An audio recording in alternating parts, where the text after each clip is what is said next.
एक शाम प्राची टीवी पर सीरियल देख रही होती है, तभी उसकी सास वहाँ आती है।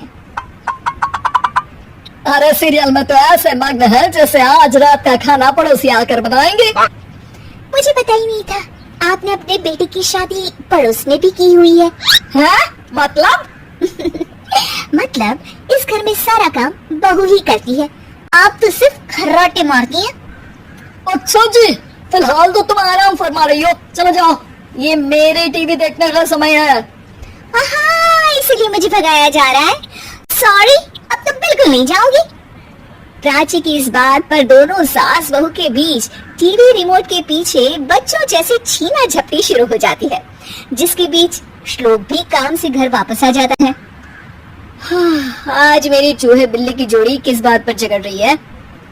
अरे तेरे बीवी मुझे टीवी ही नहीं देखने दे रही।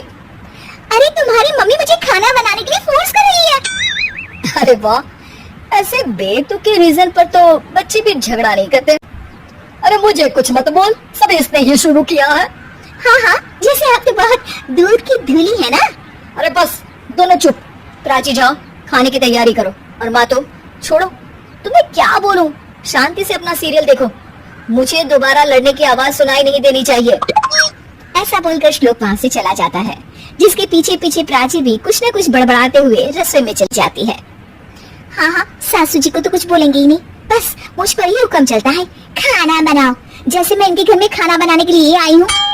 इसी तरह शाम बीतती है और रात को श्लोक और प्राची की सास खाना खाकर सोने चले जाते हैं, लेकिन प्राची गुस्से में कुछ खाए बिना काम में ही लगी रहती है। इस घर में किसी को घंटा फिक्र नहीं पड़ता, मैं खाऊं या भूखी रहूं। प्राची कुछ देर के लिए रसोई से बाहर जाती है और जैसे ही वापस आती है तो वहाँ दूध का भरा ग्लास देखकर हैरान रह जाती है। फिक्र पूरी है, बस दिखाना नहीं है। प्राची दूध पीकर सोने चली जाती है और अगली सुबह एक बार फिर सास बहू का कार्टून नेटवर्क स्टार्ट हो जाता है। ये तुमने ही किया है। अरे अजीब जबरदस्ती है, मैं बोल रही हूँ मैंने कुछ नहीं किया। दोनों ने मिलकर पूरे घर को पागल खाना बनाया हुआ है। यहाँ कोई नॉर्मल इंसान तो रह ही नहीं सकता, इसीलिए अब पड़ोसी क्या रिश्तेदार भी घर आने से कतराते हैं। और सुन बेटे, तू भी चंगा, तेरी माँ भी चंगी, तेरी बीवी भी चंगी, रिश्तेदार।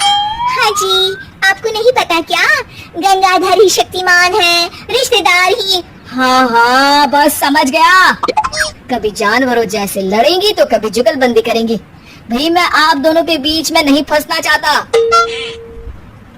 सास बहू की इस मन मौजी जोड़ी से परेशान होकर श्लोक अपना सिर खुजलाता वहाँ से चला जाता है। चलो अब मैं भी कीर्तन में जा रही हूँ।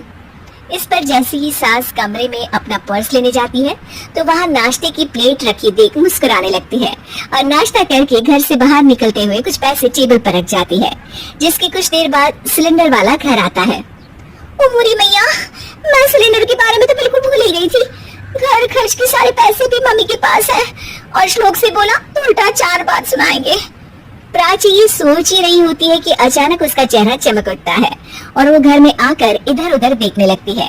तभी उसकी नजर टेबल पर रखे पैसों पर पड़ती है, जिन्हें वो सिलेंडर वाले को दे देती है। ये सब श्लोक देख लेता है। अच्छा बेटे, इतना बड़ा घोटाला, सबके सामने मैं तेरी दुश्मन और पीठ पीछे तेरी मेरी यारी। इस पर श्लोक एक प्लान बनाता है और शाम को सब एक साथ बैठे होने पर बोलने लगता है। माँ, तुम दोनों की बहुत लड़ाई होती है, इसलिए मैं सोच रहा हूँ कि प्राची को उसके घर छोड़ाऊं, इससे वो भी खुश रहेगी और तुम भी। अचानक श्लोक की ये बात सुनकर सास बहू शौक से उसकी तरफ देखती है। अरे ऐसे कैसे घर छोड़ाओगे, मुझे कहीं नहीं जाना। अरे तुमने बोला नहीं पर मैंने सुन लिया, तुम्हें मम्मी के साथ रहना अच्छा नहीं लगता, मुझे पता है। अरे वो अरे जब बहू खुद कुछ काम बोले तो वो तुझे सुनता नहीं, और अब जो इसने बोला ही नहीं वो तू समझ गया। जब उसे नहीं जाना तो फिर जबरदस्ती क्यों कर रहा है? अच्छा, फिर आपको मौसी के घर छोड़ाता हूँ। बस अब आप दोनों एक घर में एक छत के नीचे नहीं रह सकती। मैं इस टॉम एंड जेरी की जोड़ी को और नहीं झेल सकता। है? ऐसे कैसे नहीं रह सकते? तुम्हें इतनी दिक्कत है तो तुम्हारा बोरिया बिस्तर पैक कर देती हूँ, लेकिन मम्मी जी कहीं नहीं जाएंगी। बिल्कुल यही सुनना था मुझे। अगर दोनों में इतना ही प्यार है फिर हर वक्त ये लड़ाई का नाटक क्यों करती हो? देखा मैंने कैसे माँ किचन में दूध रखती है और तुम उनके लिए कमरे में नाश्ता रखती हो, और कैसे वो पहले ही तुम्हारी दिक्कत समझकर घर में पैसे रखकर बाहर जाती है। अरे भाई, इतना ड्रामा तो डेली सोप में भी नहीं होता जितना तुम दोनों ने इस घर में फैलाया हुआ है। तू हमें टॉम एंड जेरी बोलता है ना, तो याद कर वो दोनों भी एक दूसरे को बाहर वालों की बुरी नजर से बचाने के लिए हमेशा सबके सामने लड़ते थे, लेकिन अकेले में दिक्कत के समय मदद भी तो करते थे। बस हमारा रिश्ता भी कुछ ऐसा ही है। और वैसे भी अगर सास बहू में तू मैं नहीं होती तो दुनिया वालों को कहानियां कैसे मिलेंगी?